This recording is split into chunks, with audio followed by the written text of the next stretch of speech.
안녕하세요. 오랜 세월 동안 사람들 앞에서 삶을 되짚고 마음을 다스리는 이야기를 나눠온 사람으로서 오늘은 조금 길고 풀어서 드리는 말을 해보려 합니다.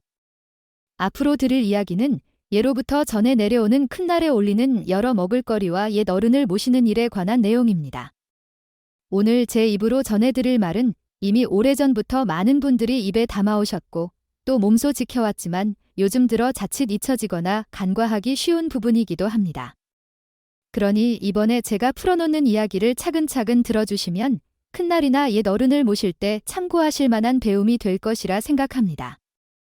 오늘 드릴 이야기는 원래 글에 담긴 주된 흐름과 뜻을 꼬박 지키면서 조금 더 입말에 가깝게 풀어서 전해드리는 것입니다.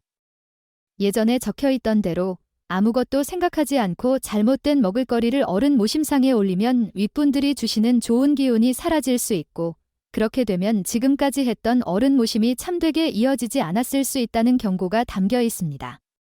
그리고 맷자리, 산소에 함께 가지고 가면 옛 어른들께서 더욱 흐뭇해하셔서 우리에게 도움이 될 만한 좋은 기운을 주신다는 먹을거리에 관한 이야기도 있습니다. 제가 오늘 전하려는 말 속에는 옛 어른 모실 때 유념해야 할 부분이 많이 나오니 한 말씀도 놓치지 않고 들어주시면 좋겠습니다. 우선 우리 결의의 가장 큰 날 가운데 하나인 설이 얼마 남지 않았습니다. 세상이 어떻게 바뀌고 또 사람들이 정신없이 살아간다 해도 바로 그날만큼은 잠시나마 여태 잊고 지냈던 어버이를 찾아뵙고 떨어져 지내던 한 핏줄이 한자리에 모여 서로 온정을 나누는 때라고들 하지요. 또한 곡식으로 빚은 술과 열매들을 차려놓고 옛 어른께 술잔을 건네는 집도 있고 맷자리에 들러 옛 어른께 인사드리는 집도 있을 겁니다. 하지만 요즘은 옛 어른 이야기를 꺼내면 코웃음 치며 넘기는 분들도 적지 않습니다. 작은 가족 단위로 이어지는 풍습이 깊어지면서 살아있는 어버이도 잘 돌보지 못하는 사람들도 많은데 이미 세상을 떠난 윗분까지 챙긴다는 것은 우습다고 말하는 이도 있지요. 그러나 우리에게 몸과 피를 물려주신 뿌리를 어찌 남의 일처럼 여길 수 있을까요? 어떤 나무도 뿌리가 없는 경우는 없듯이 사람도 옛 어른 없이 홀로 태어난 이는 없습니다. 어버이를 잘 모시지 않고 세상을 떠난 윗어른께 제대로 정성을 들이지 않으면 결코 편안한 나날을 살 수가 없다고 예로부터 전해져 왔습니다. 옛 어른께서 주시는 복, 즉 좋은 흐름이라는 것은 살아가는 동안 우리가 얻을 수 있는 여러 운 중에서 무척 큰 비중을 차지하기 때문입니다. 실제로 우리보다 앞선 세상으로 가신 분들은 보이지 않는 자리에서든 드러난 자리에서든 분명 영향을 끼친다고 합니다. 예전 이야기를 들어보면 좋은 땅자리에 묘를 쓰면 뒤이어 태어난 자손들이 잘 나간다는 속설이 있고 반대로 좋지 못한 땅자리에 묘를 쓰면 그 집안이 기울어 끝내 끊어지기도 한다는 오래된 말이 있습니다.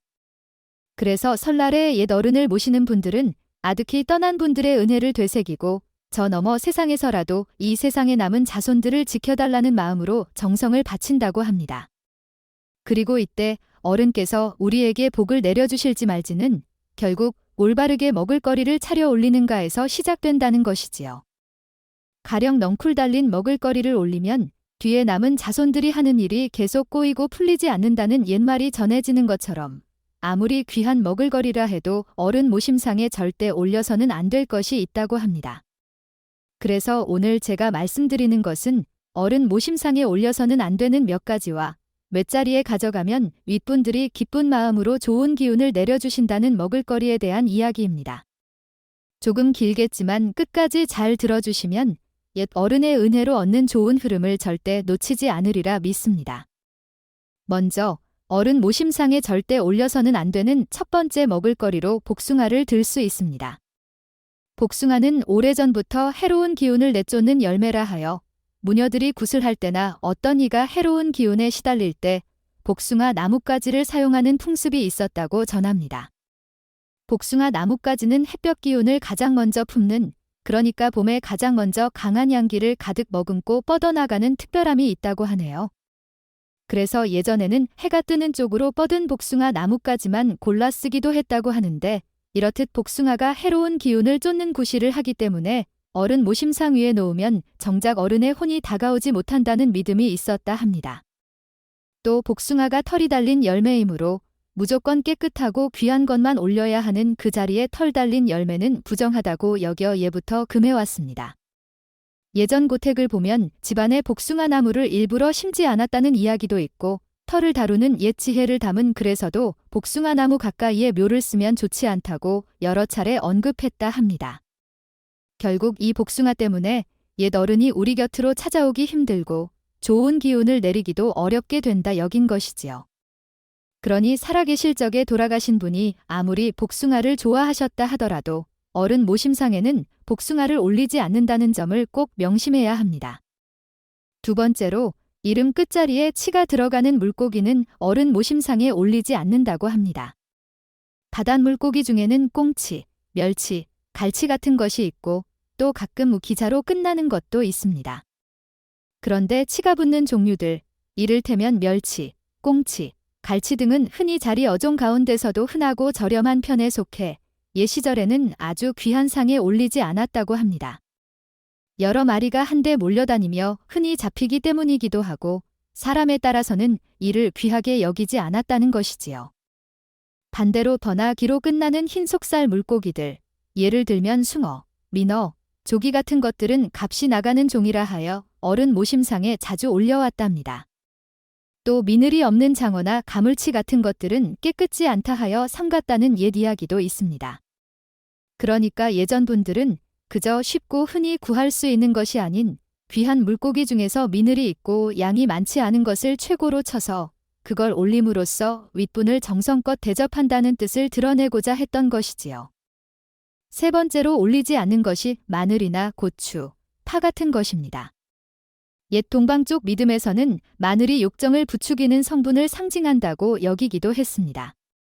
예전 신화에서 보면 마늘은 곰을 사람으로 바꿀 수 있을 정도의 강력한 풀로 등장하는데 그만큼 강한 기운이 들어있다는 것이지요. 실제로 요즘도 마늘이 기운을 북돋워 준다는 말이 돌고 있으니 마늘 자체가 강렬한 양의 기운을 품은 먹을거리라는 점은 꽤 알려져 있습니다.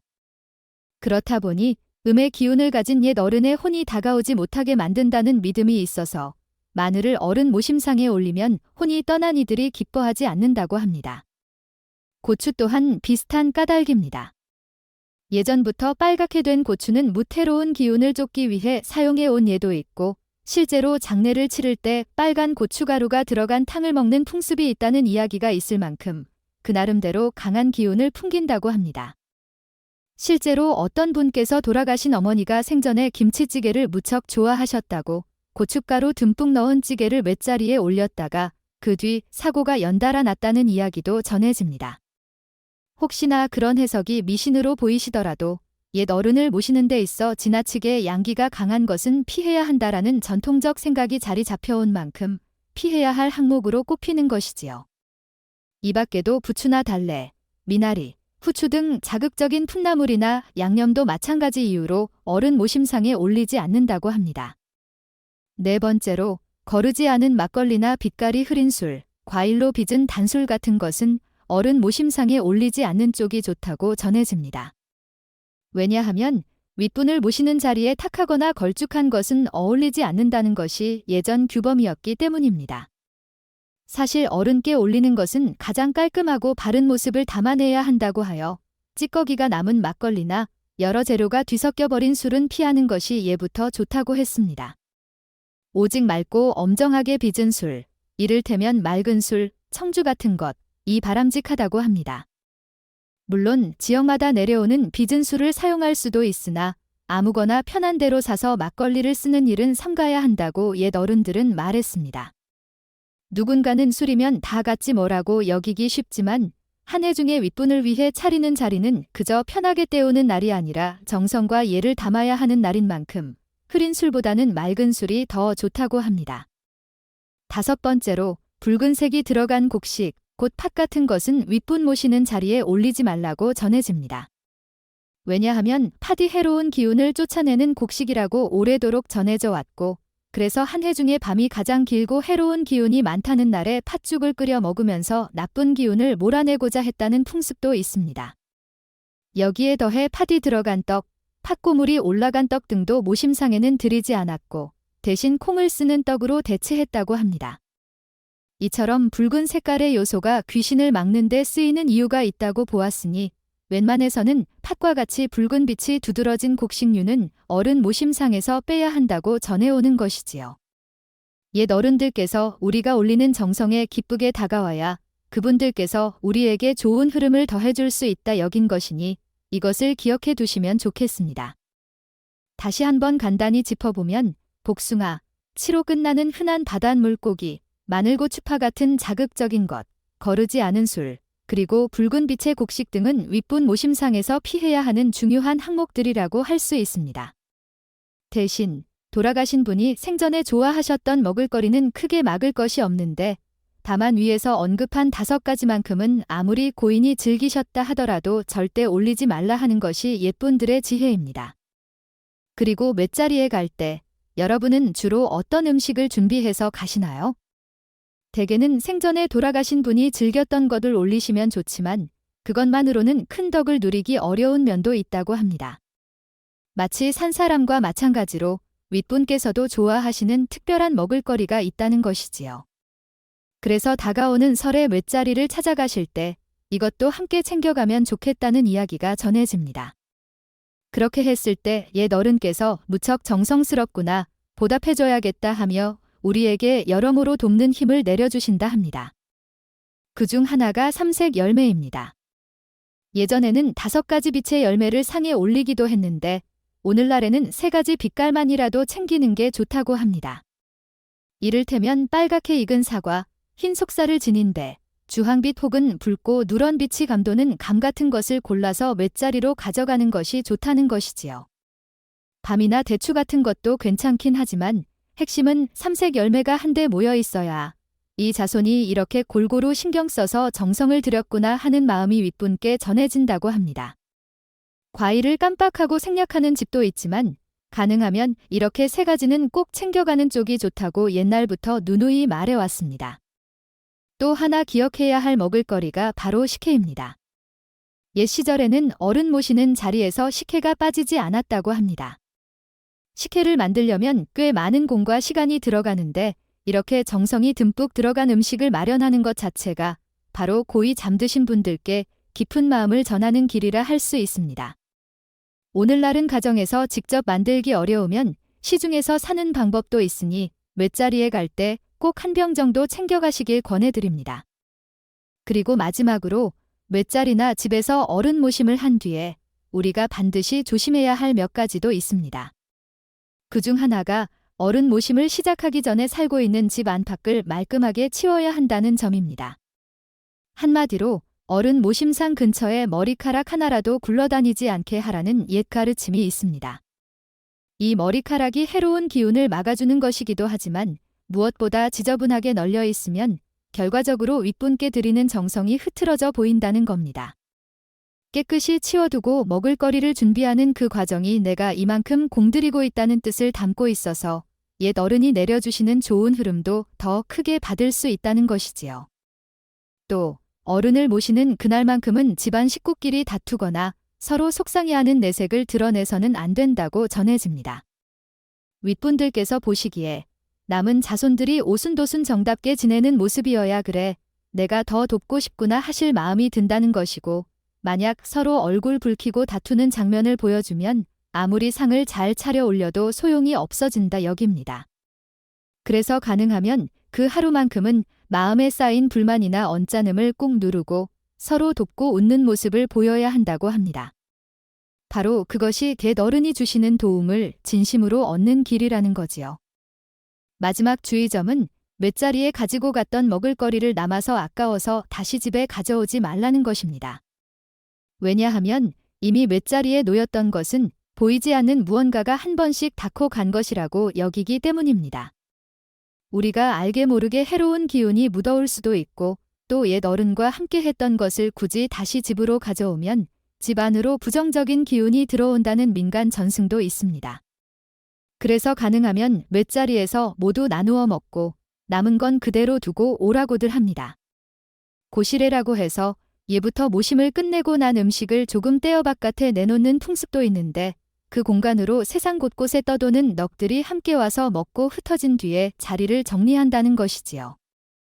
즉, 그 안에서 모든 것을 마무리하고 집으로는 깨끗한 상태로 돌아가야 나쁜 기운도 따라오지 않는다는 것입니다. 이처럼 옛 이야기를 하나하나 살펴보면 설이라는 큰 날이 주는 뜻이 어찌 보면 남다를 수 있습니다. 우리 가운데는 이 시기를 고대하며 가족들과 함께 웃고 떠드는 기쁨을 누리는 분들도 계시고 반면에 홀로 지내며 쓸쓸함이 더욱 깊어지는 분들도 계실 겁니다. 이웃집에서는 웃음소리가 퍼지고 기름지게 부침을 하는 냄새가 골목을 감돌지만 막상 내 집 대문은 굳게 닫혀 있어 그 소리를 그저 멍하니 듣기만 하는 경우도 있지요. 만약 우리 가까이에 그런 분들이 계시다면 그 하루라도 음식을 나누고 따뜻한 말을 건네면서 함께하길 권해 드리고 싶습니다. 그러면 모두가 더없이 넉넉하고 훈훈한 큰 날을 보낼 수 있을 테니까요. 사실 우리 주변에는 넉넉지 못한 분들이 적지 않습니다. 그분들을 외면하지 않고 조금이라도 마음을 나누다 보면 결국 그것이 나 스스로에게도 자양분이 된다는 것을 저는 오래 세월 체험해 보았습니다. 구독자나 보는 분들이 남겨주시는 따뜻한 말들이 제가 더 나은 이야기를 전할 힘이 되어주듯 이렇게 서로를 돕는 마음이 결국 내 삶에 좋은 흔적을 남기는 법이라고 믿습니다. 마찬가지로 윗분에게 제대로 정성을 들인다면 그것이 결국 내 삶으로 되돌아와서 길을 열어주고 화를 막아주는 힘이 된다고 옛사람들이 누누이 강조해왔습니다. 그래서 모르는 채로 해서는 안 되는 일들이 있고 또 알고 지켜야 하는 것들이 있는 것인데 한마디로 내가 미처 몰랐던 탓에 잘못한 것이 쌓이면 커다란 재앙으로 번질 수 있다고도 말합니다.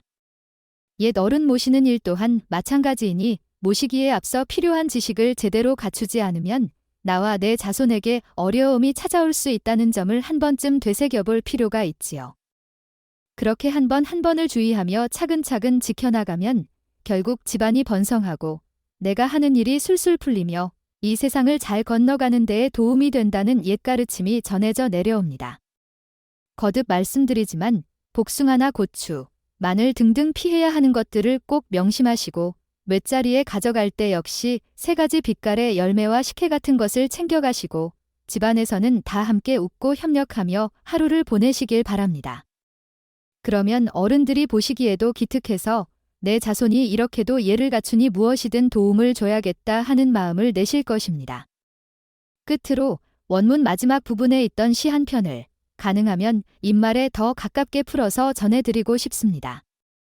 이 시 제목을 그대로 전하기는 어렵지만 중년의 마음을 그린 글이라 하여 그윽하고 짙은 울림이 있습니다. 저도 입에 익히며 곱씹어 읽어보겠습니다. 말씀이 없다고 말이 없겠습니까? 가슴이 복잡하니 생각이 많을 뿐이지요. 고향 마루 끝에 앉아 쓸쓸한 바람소리를 들으면 험한 세상에 힘겨운 살림살이라도 그저 바르게 욕심 없이 살라는 그 목소리가 멀리서 들려옵니다. 저를 낳아주신 분의 그 말씀이 오랜 세월 가슴에 새겨져 있었기에 적어도 후회 없는 걸음걸이를 했다고 스스로 다독여보지만 또 이렇게 큰 날이 다가오면 기쁨보다는 뭔가 답답한 심정을 지울 수가 없네요. 부모와 형제가 귀한 줄 알지 못하느냐라는 소리가 귀에 맴도는데 사실 자식 노릇, 부모 노릇, 사람이 사람으로 산다는 일이 생각처럼 쉽지 않습니다. 세상은 내 뜻대로 되지 않고 살림은 내 마음대로 흘러가지 않으니 흐르는 물결에 묻힌 지난날 나의 젊은 시절, 반짝였던 꿈이 흐려진 지금, 또다시 빈손으로 맞이하는 큰 날이지만 그래도 고향 생각이 올라 마음이 울렁거려 잠 못 들 때가 많습니다. 이렇듯 시의 구절에서 느껴지는 것은 나이가 들수록 더욱 마음이 복잡해지고 또 집안을 지키고 서로 살아가는 일이 예전처럼 만만치 않음을 깨닫게 된다는 것입니다. 그렇다 해도 큰 날이 오면 우린 다시 한번 가족과 옛 어른을 떠올리고 지나온 시간 속에서 지금의 우리가 누군지 또 앞으로 어떻게 살아야 할지 되새기게 됩니다. 저는 이렇듯 매해 찾아오는 큰 날이 모든 분들에게 조금이나마 행복과 따스함, 그리고 앞으로 걸어갈 길에 대한 힘이 되어주기를 간절히 바라고 있습니다. 이야기가 참 길었지요. 그래도 오늘 전해드린 말씀을 잘 새겨 들으신다면 옛 어른을 모시는 일, 맷자리에 함께 챙겨갈 먹을거리, 그리고 모시고 난 뒤에 조심해야 할 점들까지 놓치지 않고 기억해 두실 수 있을 겁니다.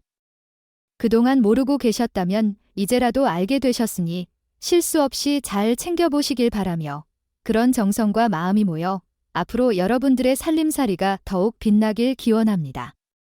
제가 오래도록 말해온 것은 사람이라는 존재는 서로 기대고 돕는 사이이며 이미 세상을 떠난 옛 어른들 또한 우리에게 큰 영향을 주신다는 점입니다. 게다가 우리가 제대로 보온하고 기리는 마음을 잃지 않으면 세상살이가 훨씬 편안해지고 곳곳에서 활짝 열린 길을 만나게 될 거라 믿습니다. 아무리 힘들고 어두운 시절이라 해도 이렇게 윗분과 이웃, 그리고 우리와 함께 살아가는 사람들의 마음을 헤아린다면 언젠가 기쁨이 찾아오고 내가 베푼 좋은 마음은 반드시 더 큰 선물로 돌아온다고 저는 늘 느꼈습니다. 새해가 밝아오니 부디 모든 분들께 복되면서도 즐거운 날들만이 찾아왔으면 좋겠습니다. 또 다시 한번 강조하지만 오늘 말씀드린 것을 가슴 깊이 새기셔서 혹여 잘못 알고 있던 습관이 있었다면 가다듬으시고 놓치고 있던 부분을 제대로 챙기시면 좋겠습니다. 앞으로도 계속해서 여러분의 삶이 누렇게 익어가는 들녘처럼 풍성하고 온기가 가득하기를 진심으로 빌겠습니다. 오늘 이 길고 긴 이야기를 들어주신 모든 분께 거듭 고마운 마음을 전합니다. 앞으로도 서로 기운을 나누고 지혜를 모으며 비록 힘겨운 때라도 손을 맞잡고 건너가는 우리가 되기를 소망합니다. 항상 여러분 곁에서 다정한 말과 마음으로 응원하겠습니다. 감사합니다. 오늘 영상이 도움이 되셨다면 구독과 좋아요 부탁드립니다. 끝까지 경청해 주셔서 감사합니다.